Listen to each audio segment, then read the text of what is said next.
Education কাকে বলে? কাকে বলে? কি ডেভেলপমেন্ট করলে এডুকেশন হয়, শিক্ষা হয়? বডি, মাইন্ড অ্যান্ড সোল, তিন জিনিস উৎকর্ষ হলে তার শিক্ষা বলে। শরীর, মাইন্ড মানে দিমাগ, সোল মানে দিল, দেহ, মন, আত্মা, বুদ্ধি, বিবেচনা, বিবেক, এটা যার ডেভেলপ, উৎকর্ষ হয়, সুন্দর হয়, এটাকে সে শিক্ষা বলে। আলহামদুলিল্লাহ আমরা তো সরকারি মাদ্রাসায়ও পড়ছি, কওমি মাদ্রাসায়ও পড়ছি, কুমিল্লা ভিক্টোরিয়া কলেজ থেকে মাস্টার্স পাস করছি, কাজে আমি বুঝলেন বুঝি। আলহামদুলিল্লাহ, এই জন্য বললাম ছেলেরা, এই তুঙ্গুরে বললাম না, নিজের পরিচয় নিজে ঠিক কর। এক তো মূর্খ, হেও কিছু জানে না, আর শুধুই কেবল কাগজ কলমের পণ্ডিত তাকে নয়। কারণ কাগজ কলমে অনেক কিছুই পণ্ডিতি কথা লেখা আছে, মাঠে যে কাজ করে সে বোঝে বিষয়টা বাস্তবায়ন করা কত কঠিন। আপনি বললেন, আমি অনেক সময় মাহফিলে গেলে অনেক সময় অনেকে বলে হুজুর এই এই বিষয় একটু বলে দিয়ে, আমরা এলাকায় এটা বেশি। এখন প্রশ্ন হলো, গুনাহ নাফরমানি চলতেছে 20 বছর ধরে এক মানুষের জীবনে, আমি একবার বলেই এই 20 বছরের জমানো গুনাহ এটা পাল্টায় দেওয়া এত সহজ? এটার জন্য কি পরিমাণ লাগাতার মেহনত দরকার। আল্লাহ তাআলা নবী সাল্লাল্লাহু আলাইহি ওয়াসাল্লামকে 23 বছর দিবানিশি মেহনত করিয়ে এটা আমাদের সামনে দেখাইছে। আমার বন্ধুর জন্য আমি কি পরিমাণ কষ্ট, মেহনত, মুজাহাদা দ্বীনের জন্য করাইছি। তোমরা কি তায়েফের ময়দানে যখন রক্ত ঝরে পাথরের আঘাতে রাসূলুল্লাহ সাল্লাল্লাহু আলাইহি ওয়াসাল্লাম, তখন কি আল্লাহ ছিলেন না? তো কি পরিমাণ আল্লাহ তাআলা বন্ধুকে রক্ত ঝরিয়েছে দ্বীনের জন্য, মানুষকে আল্লাহর পথে ফেরাবার জন্য। আমরা কিতাবে পড়ছি, তারিখের কিতাবে আছে, যেদিন আল্লাহ নবী সাল্লাল্লাহু আলাইহি ওয়াসাল্লাম রক্তাক্ত হয়ে পাথরের আঘাত জর্জরিত হয়ে তায়েফ থেকে ফিরে আসতেছিলেন, তো পথিমধ্যে নাখলা নামক একটা জায়গায়, একটা খেজুর আঙ্গুরের বাগানে আল্লাহ নবী সাল্লাল্লাহু আলাইহি ওয়াসাল্লাম রাত্রিতে অবস্থান করছেন। ওই সময় রাত গভীরে নবী সাল্লাল্লাহু আলাইহি ওয়াসাল্লাম চোখের পানি ফেলে আল্লাহ তাআলার কাছে দোয়া করছেন। ওই দোয়ার মধ্যে একটা কথা নবীজি সাল্লাল্লাহু আলাইহি ওয়াসাল্লাম বলছেন, মাওলা আপনি আমারে কার কাছে পাঠান, যারা তাদের নবীকে এভাবে পাথর মারে, এটা কেমনে সম্ভব? তাইলে কি পরিমাণ ব্যথা আল্লাহ নবী সাল্লাল্লাহু আলাইহি ওয়াসাল্লাম সহ্য করেছেন। এই জন্য বললাম, আসলে যখনই যে যে কাজ করে অভিজ্ঞতা যার হয় সে বুঝে বিষয়টা কিভাবে ফলপ্রসূ হবে, কার্যকর। তো আমারও এই ছোট্ট অভিজ্ঞতা নেই, অমনোযোগী মানুষ, গাফেল মানুষ, এই বসে বসে কদ্দুর জুড়ায় কদ্দুর ওয়াজ শোনে, এই মানুষের আসলে সত্যিকার কোনো পরিবর্তন হয়। বসে বসে দেখবেন বুট খায়, এখানে তো মসজিদ, ওই যে বড় প্যান্ডেলে যখন মাহফিল হয় শীতকালে, ওই ছেলে পেলে 3টা 4টা মিলে ওয়াজ শোনে, বুট খায়, এরকম ফিকা মারতেছে, শুনতেছে, ঠ্যাং ছড়াইয়া বলছে, কাইতিয়া বইছে, সিদ্ধিয়া বইছে, মানে সদর বদর, বুঝছেন? এদের কোনো পরিবর্তন, এই আসে বসে, জাহেল বসছে, জাহেল বসছে, মানে যেমন ছিল দাখালা জাহেলা খারাজা জাহেল, ঢুকছেও জাহেল, বেরো হয়েছে কি যেমন ছিল তেমন। এই কারণ যথাযথ মনোযোগ, যথাযথ আন্তরিকতা, আগ্রহ, গ্রহণ করার একটা মানসিকতা থাকতে হবে। যে মানুষ বড় হয় দুনিয়ার লাইনে, তার ছোটবেলার থেকেই ওই একটা চেহারা সুরত কথাবার্তা চলাফেরা দেখে মানুষ বুঝে কয়, পরে মানুষে কম ছোটবেলায় বুঝছি তেরে দিয়ে কিছু, ঠিক না? আমরা দেশে যে একটা মরিচ উপরের দিকে ওঠে, এগুলো কি মরিচ কয়? ধন্য মরিচ। আমরা দেশে এটা কয়, আমরা দেশ তো আমরা একসাথে, এইটাই আমরা অঞ্চল। তো ওই যে মরি এটা ওইবার সময় উল্টে হইয়া ধন্য মরিচটা বাইরে হয় উপরের দিকে। মানে সে প্রথম দিনে বুঝাইছে আমি কিন্তু অন্যরকম, আমি ধন্য মরিচ, আমি আর 10টা মরিচের মতো না। আমারে ভুলবা বুঝো, আমি শুরুই বুঝাই দিলাম আমি ভিন্ন। এই জন্য এই আগ্রহ দেখে বুঝা যায়, শুনবার আগ্রহ, মানবার আগ্রহ, গ্রহণ করবার আগ্রহ, এর দ্বারা আল্লাহ তাআলা বরকত দেন। গাফেল সবসময় বঞ্চিত। দুনিয়ার লাইনেও যারা গাফেল, এরা এই বিদেশ গিয়া ফিরাইয়া বলে, অনেক মানুষ আছে ফালতু মূর্তি, এদের কাছে কোনোটাই ভাল লাগে না। দেশের কামও গায়েস হয় না, বিদেশেও তার কাম গায়, তার কামে গায়েস হয়। শুধু হোতা, ভাত খাওন, বন খাওন, বিড়ি খাওন, গপ মারুন, বন্ধুদের সাথে আড্ডা লাগাই দেন, মোবাইল টিফাত লাগাই দেন, এতে সারা রাত আছে। কিন্তু একটা টিফিন কারির বাটিত করে 3 বাটি ভাত এখান থেকে সুয়াগাজী তার বাফের দোকানে দিয়ে আসবে, এইটাও তার গায়েস হয় না। ফাইতাম ফাটতি না, ফাইতাম না, ভাল লাগে, ভাল লাগে না, ভাল লাগে না, কিনলে ভাল লাগে না, হইতে এইটাও অপদার্থ, অকর্ম, গাফেল। গুনাহ মানুষকে দুর্বল বানায়, গাফেল বানায়। এই অব্যাহত নারীর ছবি, সারাদিন রাতের মোবাইল টিপা, সারাক্ষণ নাচ গান, ছবি, জিনা ব্যভিচারের দৃশ্য, মদ, জুয়া, আড্ডা, বন্ধুদের সাথে ফালতু অসৎ কথা, কসম কথা ধীরে ধীরে মানুষের শারীরিক সক্ষমতা দুর্বল করে। হযরত আব্দুল্লাহ ইবনে মাসউদ রাদিয়াল্লাহু তাআলা আনহু বলেন, প্রত্যেকটি গুনাহ মানুষের 5টি ক্ষতি করে। সাওয়াদুন ফিল ওয়াজহ, 1 নাম্বার চেহারা কালো করে। প্রত্যেক গুনাহ কিছু না কিছু চেহারা কালো, একবার দেখলে কিছু হলো, আবার দেখলে আবার। আপনি দেখেন যে সমস্ত ছেলে পেলে নামাজ পড়ে না, সারাদিন মোবাইল নারী নিয়ে ব্যস্ত, এরা প্রচুর পরিমাণে পাউডার, ফেয়ার এন্ড লাভলি, বিভিন্ন জাতীয় জিনিস ব্যবহার করে, কিন্তু এদের চেহারার মধ্যে কোনো দয়া, মায়া, রস, কষ কিচ্ছু নেই। আপনি দেখেন, ইনসাফের সাথে দেখেন, কিন্তু যারা নামাজ পড়ে তাদের চেহারার উজ্জ্বলতা অটোমেটিক, গুনাহ তাদের চেহারা কালো করে দিচ্ছে। ফেয়ার এন্ড লাভলির বালতি সুবাইয়াও কামায়, নামাজি ফেয়ার এন্ড লাভলি চেনেও না। মান কাসুরা সালাতুহু হাসুনা ওয়াজহু, নবী সাল্লাল্লাহু আলাইহি সাল্লাম বলে, যার নামাজ বেশি তার চেহারা সুন্দর হয়েছে। মান কাসুরা সালাত, আরেকটা riwayat আছে, মান কাসুরা সালাতুহু ফিল লাইল হাসুনা ওয়াজহুহু ফিন নাহার। রাত গভীরে তাহাজ্জুদে যার নামাজ বেশি, দিনের আলোতে তার চেহারার উজ্জ্বলতা বেশি, উজ্জ্বলতা বেশি। তো চেহারা কালো করে দেয় গুনাহ। জুলমাতুন ফিল কলব, 2 নম্বরে প্রত্যেকটা গুনাহ অন্তরকে অন্ধকার করে। জুলমাতুন, অন্তরে একটা দাগ পড়ে যায়, নুকতাতুন সাউদা, নবীজি বলছেন সাল্লাল্লাহু আলাইহি ওয়াসাল্লাম। প্রত্যেক গুনার কারণে অন্তরের মধ্যে একটা কালো কি পড়ে, স্পট। তো ধীরে ধীরে অন্ধকার হয়ে যায়, অন্তরটা মরে যায়। 3 নাম্বার হলো ওয়াহাদুন ফিল বাদান, শরীর দুর্বল হয়ে যায়, শরীর দুর্বল হয়ে যায়। ওয়াহানুন ফিল বাদান, শরীর দুর্বলতা আসে। যেন যত পাপী সব দুর্বল, সব দুর্বল।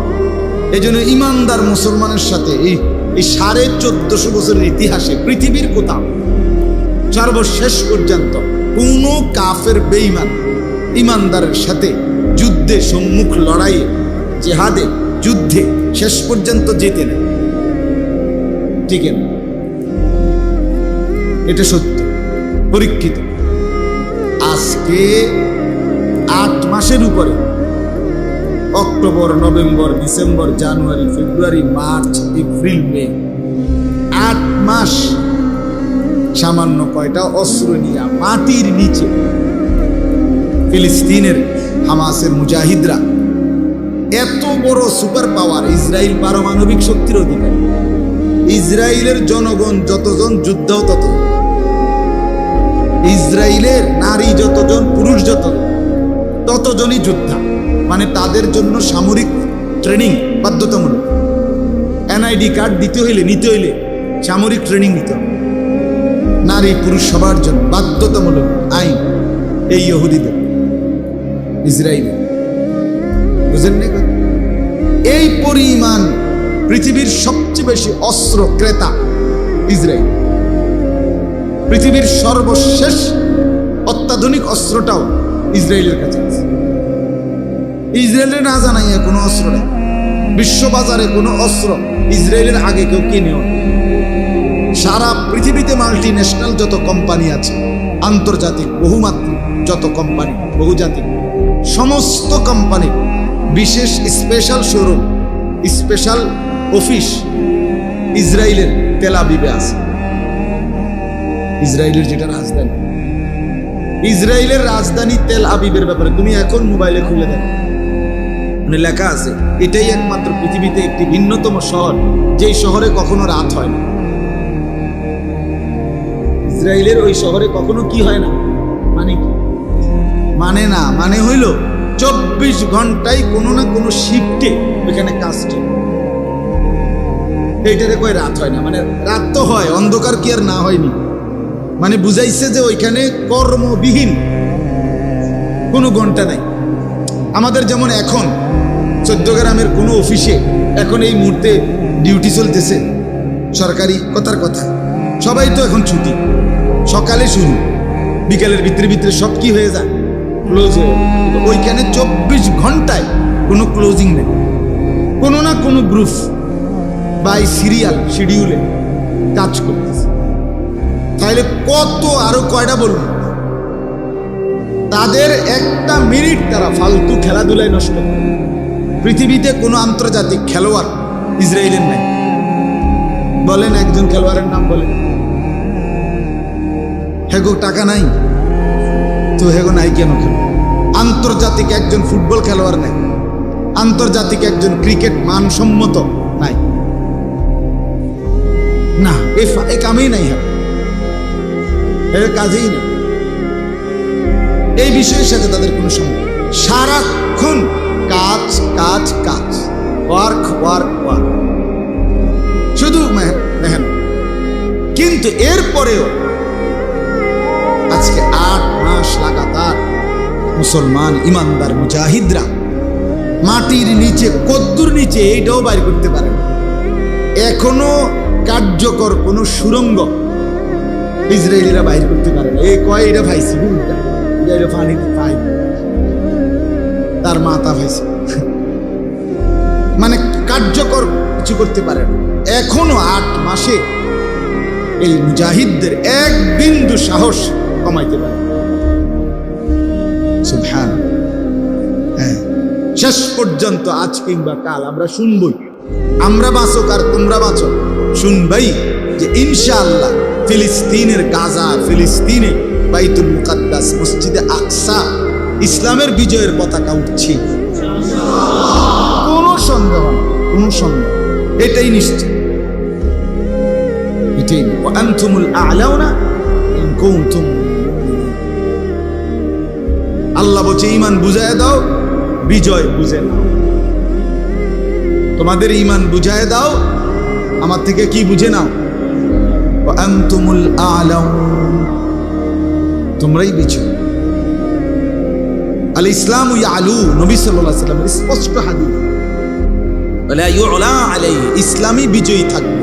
ইয়ালু মানে উলু, উঁচে থাকবে। ওয়ালা ইউলা আলাইহি, চিরন্তন ভাবে, চূড়ান্ত ভাবে ইসলাম কখনোই হারবে না। পূর্ববর্তী মনীষীরা বলছে ইসলাম হলো সূর্যের মতো, যে সূর্য পৃথিবীতে কখনোই চূড়ান্তভাবে ডোবে না। পৃথিবীতে সূর্য চূড়ান্তভাবে ডোবে না, এটা জানেন না? মানে কি? মানে এখানে এখন সূর্য ডুবছে, কিন্তু পৃথিবীর কোথাও না কোথাও সূর্য জ্বলতে আছে। পৃথিবীর সব জায়গায় কি এখন রাতের 10টা? বুঝেন নাই? সূর্য চূড়ান্ত ভাবে কি হয় না, ডুবে না। তখন এখানে না ডুবছে, আর এখানে উঠে রয়েছে। এই ইসলাম সূর্যের মতো, যেটা কখনোই ইসরাফিলের ফু পর্যন্ত চূড়ান্ত ভাবে একসাথে সারা পৃথিবীতে ডুবে গেছে এমন হবে না। কোথাও হয়তো মুসলমান একটু বেশি মার খেয়েছে, কিন্তু আরেক জায়গায় ইসলাম দাঁড়ায় গেছে। ফিলিস্তিনে নির্যাতিত মুসলমান, আফগানিস্তানে বিজয়ের মুসলমান। ইমানদার আল্লাহ দেখায় রাখছেন। এই জন্য বললাম, কি জন্য বলতেছিলাম, যে মোমেন, নেককার, বন্দিগিওয়ালা সব সময় শক্তিশালী, সাহসী। বেঈমান সব সময় দুর্বল। যার মনে করেন যার মধ্যে পাপ আছে, কুফর আছে, শিরিক আছে, নাফরমানি আছে, সে দুর্বল, সে পারবে না ইমানদারদের সাথে। ইমানদারদের সাথে এটা একবারে সত্য কথা। এ স্বাভাবিকভাবেও কোন অস্ত্র মস্ত্র লাড়িমাড়ি ছাড়াও এ হুজুরের লগে অন্যরা পারত না, পারবেই না মিয়া। এই জন্য হুজুর শুধু আগ করলেই সবাই গেরাও দিয়ে ধরে লাইবেন না। আর বুঝে যে হুজুর লইরে উঠলে অসুবিধা। হ্যাঁ, এই জন্য হুজুর থামাবেন লেগা। কখনো জঙ্গি, কখনো উগ্রবাদী, কখনো মৌলবাদী, কখনো এই হয়েছে, কাশছে, আসছে, সর্দি হয়েছে, কাশি হয়েছে, কত কথা বলে। উদ্দেশ্য একটাই, হুজুর যাতে মাতাল গিনা না, আলেম যাতে মাতাল গিনা, বুঝছেন? এই জন্য এটা দোস্ত তোমাদেরকেও বলি, আলহামদুলিল্লাহ যে কয়জন ছেলে বসছে তোমগরও বলি ভাই, প্রত্যেকটা গুনাহ চেহারা দেখলেই বোঝা যায় দোস্ত, চেহারা দেখলেই বোঝা যায়। নারী দেখো কতক্ষণ, হ্যাঁ বোঝা যায়। মোবাইলের অশ্লীল ছবি দেখো কতক্ষণ, হ্যাঁ বোঝা যায় ভাইয়া। যে চেহারা নামাজ নাই, এটা যে হাইওয়ান জানোয়ারের চেহারা, এটা বুঝাই যায়। যে কপালে সেজদা নাই, এটা যে মানুষ না, এটা বুঝাই যায়। কোনো সন্দেহ নেই, কোনো সন্দেহ। বেনামাজি ভিন্নই হয়, বেনামাজি মানুষ হয়। যার কপালে সেজদা নাই তাকে মানুষ বলে না। হ্যাঁ, এটাই কথা। ওমা খালাকতুল জিন্না ওয়াল ইনসা ইল্লা লিয়াবুদুন, এটা নফি ইস্তিসনা। আরবি ভাষার গ্রামারের একটা নিয়ম আছে, নফি ইস্তিসনা হসর বুঝা। আমি মানুষকে বানাই নাই অন্য কোন উদ্দেশ্যে, বানাইছি ইবাদতের উদ্দেশ্যে। তো যেটার মধ্যে ইবাদত, মানুষ মানেই ইবাদত করবে। এখন মানুষকে বানাইছেই না অন্য কোনো কারণে, তাহলে যেটা ইবাদত নাই, যেটা এটা কোনো মানুষের জাতে নাই। যেই হরণ মাউতে কথাও আইয়ে না, খটর খটর করছি বহুত কোন মনে করে এটার আওয়াজ আইয়ে না। তুই বেড়ায় মাইক অপারেটরের মানুষে কি করবি, তোর এটা মাইকো না মাইকের জাত পিছা দিয়ে বলবে কিনা কোন, কারণ যে উদ্দেশ্যে এটা, সেই উদ্দেশ্য হচ্ছে না। মানুষ যখন সেজদা করে না, বন্দিগি করে না, এটা মানুষও না, মানুষের জাত। এটা আমি প্রত্যেক দিন বলি, রাগ বললো কোনো কিছু করার, প্রতিদিন বলি। বেনামাজি যারা এই ঘরে পরিবারে থাকে, বেড়ই তো আর বেড়ি তো, জোয়ান হোক আর মাঝ বয়সী হোক, কিশোর তরুণ যুবক হোক, এগুলো হলো ডোমেস্টিক এনিম্যাল। কি এনিম্যাল? গৃহপালিত প্রাণী। মানে এই বাড়িতে গরু পালে, ছাগল পালে, হাঁস পালে, মুরগা পালে, এই ধরনের একটা দুই ঠ্যাংওয়ালা অপদার্থ পালে। হ্যাঁ হ্যাঁ, সোজা কথা মেয়া। বেনামাজি ডোমেস্টিক অ্যানিমেল, গৃহপালিত প্রাণী। এই বাড়িতে তারা ছাগলও পালে আর দুই ঠ্যাংওয়ালা একটা ছাগল, যেটা জীবন মানেই হলো খাওয়া, পেশাব, পায়খানা, হ্যাঁ ঘুম, আর যৌন চাহিদা, লজ্জাস্থানের যে চাহিদা, সেটা পূরণের জন্য সারাক্ষণ শাহওয়াত, কামনা বাসনা। তার লজ্জাস্থানের একটা চাহিদা আছে, এটা পূরণের জন্য রাস্তার নারী, পথের নারী, বাড়ির নারী, ঘরের নারী, রোডের নারী, চলতে ফিরতে নারী, মোবাইলের নারী, 24 ঘন্টা তার শাহওয়াত, তার পেশাব, তার পায়খানা, তার ঘুম, তার পাক, খালাস। এটা গৃহপালিত প্রাণী না তো কি? বলো ভাইয়া, যারা 2-4 লাইন পড়ছো, স্কুলেই পড়ছো, কলেজেই পড়ছো, সবাই মিল্লা সবার পড়ালেখার বুঝ দিয়া আমরা একটা ফয়সালা নেই, নাহলে বুঝাই আমরা শিক্ষা কাকে বলে। ইংরেজিতেও আছে এটা, শিক্ষা কাকে বলে, এডুকেশন কাকে বলে, কাকে বলে, কি ডেভেলপমেন্ট করলে এডুকেশন হয়, শিক্ষা হয়। বডি, মাইন্ড অ্যান্ড সোল, 3 জিনিস উৎকর্ষ হলে তার শিক্ষা বলে। শরীর, মাইন্ড মানে দিমাগ, সোল মানে দিল, দেহ, মন, আত্মা, বুদ্ধি, বিবেচনা, বিবেক, এটা যার ডেভেলপ, উৎকর্ষ হয়, সুন্দর হয়, এটাকে সে শিক্ষা বলে। আলহামদুলিল্লাহ, আমরা তো সরকারি মাদ্রাসায়ও পড়ছি, কওমি মাদ্রাসায়ও পড়ছি, কুমিল্লা ভিক্টোরিয়া কলেজ থেকে মাস্টার্স পাস করছি, কাজে আমি বুঝলাম, বুঝি আলহামদুলিল্লাহ। এই জন্য বললাম ছেলেরা, এই তুঙ্গুরে বললাম না, নিজের পরিচয় নিজে ঠিক কর। এক তো মূর্খ, হেও কিছু জানে না,